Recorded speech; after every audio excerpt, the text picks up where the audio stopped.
Assalamualaikum warahmatullahi wabarakatuh. Salam sejahtera untuk kita semua. Alhamdulillah wa syukurillah Allahumma sholli ala sayyidina Muhammad wa ala sayyidina Muhammad. Oke, malam ini seperti biasa rekaman video, kedengaran suara dari luar malam-malam tanpa edit atau mungkin hampir nyaris tidak ada editnya ya. Supaya video ini memang terkesan nyaris seperti aslinya tanpa edit. Jadi kita akan membahas yang sedang hot akhir-akhir ini, yaitu mengenai, mungkin judul ini yang tepat ya, ketika judulnya adalah Rakyat Indonesia Melawan Korporasi. Oke, jadi mungkin mengapa tertarik untuk membahas ini, karena isu yang sedang panas akhir-akhir ini, bukan akhir-akhir ini, mungkin sejak dulu kala sampai sekarang itu mungkin orang bertanya ya, apakah negara Indonesia itu yang dulu kala dilawan Indonesia waktu penjajahan itu, apakah itu Belanda ya? Kan kita sering mendengar ya, kita dulu musuhnya Belanda, orang bule itu ya, tapi mungkin ada fakta lain.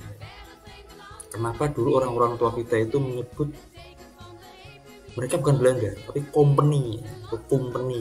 Orang dulu itu menyebutnya company. Company itu setelah ditelusuri ternyata adalah, kalau dalam bahasa Inggris itu company ya, atau dalam arti bahasa dasarnya itulah persekutuan dagang ya. Artinya berarti bukan negara itu, ya memang bukan negara. Nama aja company, atau mungkin kalau zaman sekarang nyebut itu perusahaan yang kebetulan mungkin itu markas besarnya ada di Amsterdam atau Belanda. Jadi teman-teman nanti bisa lihat di Wikipedia ya. Lihat, perlawanan Indonesia terhadap korporasi itu tidak hanya terjadi zaman sekarang. Jadi dari zaman dulu yang dilawan Indonesia itu, yang selama katanya berabad-abad itu adalah company atau perusahaan yang kebetulan markasnya jadi Belanda, dan mungkin penanam saham terbesar itu juga orang-orang dari Belanda. Jadi intinya melawan korporasi itu dari dulu ya. Dan banyak pertempuran yang terjadi untuk melawan korporasi itu, mulai dari kita mengenal dulu masuk pertama kali itu dari Sumatera ya, Samudra Pasai ya. Ya mohon maaf nanti kalau ini ada kesalahan ya dalam sejarah ya, tapi kita ingat-ingat dulu ya, apalagi zaman sekarang itu katanya anak-anak sekarang itu sejarahnya agak banyak yang lupa. Jadi penghormatan terhadap pahlawan nasional itu mungkin tidak seperti anak dulu, karena memang mungkin lebih hafal anak-anak dulu ya. Yang mohon koreksi saja. Samudra Pasai, kemudian Iskandar Muda ya di Aceh itu, kemudian turun ke Jawa ya, mulai dari perlawanannya Sultan Ageng Tirtayasa dari Banten, kemudian oh ya Sumatera ada Imam Bonjol juga ya, ada Imam Bonjol yang terjadi karena diadu domba ya, itu memang penjajah itu dari dulu sukanya mengadu domba, hanya dulu masih melibatkan tentara, kalau sekarang tidak perlu ada tentara ya, nanti kita bahas nanti. Jadi mulai dari Imam Bonjol, kemudian turun ke Jawa Tengah ada perlawanan Pangeran Diponegoro, Sultan Agung yang dari Mataram ya. Kemudian kalau agak ke timur sedikit itu Sultan Hasanuddin ya, sampai Belanda atau VOC itu menjulukinya ayam jantan dari timur ya, saking pemberaninya, yaitu dari Sulawesi, tepatnya di Makassar. Kemudian di Kalimantan ada barangkali teman-teman ada yang lupa ini, mohon maaf saya agak lupa ya, itu di Banjarmasin ya, kalau nggak salah kerajaannya ada di Banjarmasin. Oh ya, Pangeran Antasari ya. Kemudian di Ternate ya, Sultan Nuku ini pinter ini dulu ya, cerdas juga ya. Kemudian nanti teman-teman bisa buka-buka lagi sejarahnya. Kemudian ada Tidore ya, Sultan Ba'abullah kalau nggak salah. Nah, kesemuanya itu mereka ini pemimpin waktu itu, kerajaan waktu itu, rajanya memiliki rasa nasionalisme yang besar untuk melindungi rakyatnya dari cengkraman korporasi. Nah, dari cengkraman korporasi, bukan Belanda sekali lagi. Karena waktu itu pun VOC sudah menerapkan sistem saham yang sekarang dikenal di Bursa Efek Indonesia atau Wall Street kalau di Amerika. Itu dulu ternyata sudah dikenal saat VOC berkuasa. Makanya dulu VOC itu mungkin dalam perdagangan ya termasuk yang paling modern. Jadi seperti itu. Oke ya, itu dulu kita paham. Jadi perlawanan kedaerahan, yang persepsinya kedaerahan dulu ya, karena belum bersatu ya, waktu itu masih punya kerajaan mereka sendiri. Tapi pada intinya sama, mereka berjuang, raja-rajanya ini ya, gitu ya, melawan korporasi.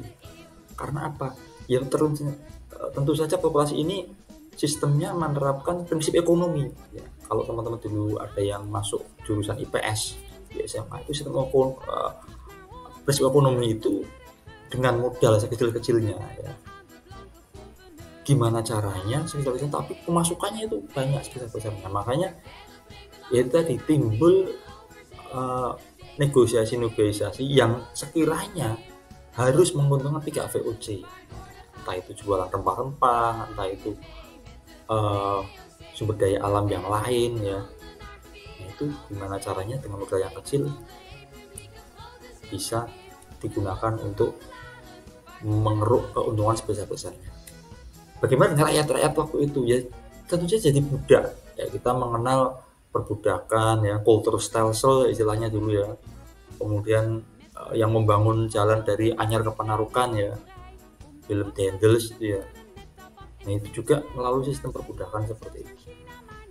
Mungkin dulu perbudakan ini tidak dijelaskan ya, di dalam buku sejarah tidak dijelaskan secara gamblang perbudakannya bagaimana. Ada yang ya dengan kita bisa menelusuri jejak-jejak informasi di website ataupun di internet, kita bisa tahu perbudakannya seperti apa ya. Mungkin ya tentu saja yang perbudakan itu nggak enak ya, atau bahkan cenderung mungkin ada faktor anemia di situ, itu juga perlu ditelusuri. Ya intinya waktu itu Indonesia tidak lepas dari perbudakan. Nah, apakah setelah kemerdekaan itu berhenti? Ya, kita bisa nanti lihat video cuplikan Bung Karno ketika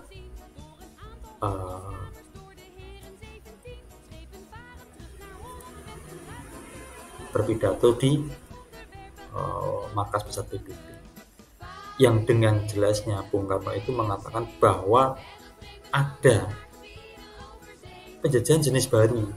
Nah ini penjajahnya di pidato itu Bung Karno itu sudah gamblang menyebutkan mereka itu bersembunyi ya. Kesannya bersembunyi dan tidak menampakkan ya. Tapi mereka punya modal yang besar untuk menggerakkan rakyat ya, supaya bisa dipengaruhi dan saling berpecah belah ya. Tentunya dalam arti mungkin pemerintah dengan rakyat itu bagaimana caranya supaya bentrok gitu ya. Dan tentu saja rakyat yang akan dikalahkan, karena sama seperti VOC ya. VOC itu kan dulu punya tentara ya, bisa punya tentara sendiri, bisa bangun benteng sendiri ya, sama sekarang. Cuman sekarang bukan tentara dari VOC ya. Terkadang ini si korporasi ini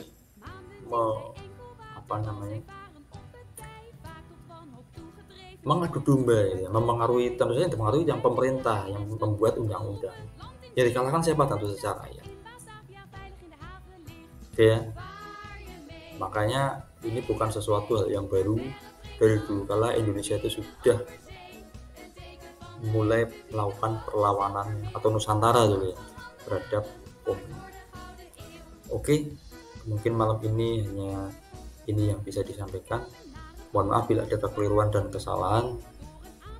Ini dengan tujuan untuk mengingatkan kita semua bahwa ini bukan hal yang baru dan ini yang akan atau mungkin yang masih kita hadapi sampai sekarang. Selamat malam, salam sejahtera. Wassalamualaikum warahmatullahi wabarakatuh.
hate imperialism.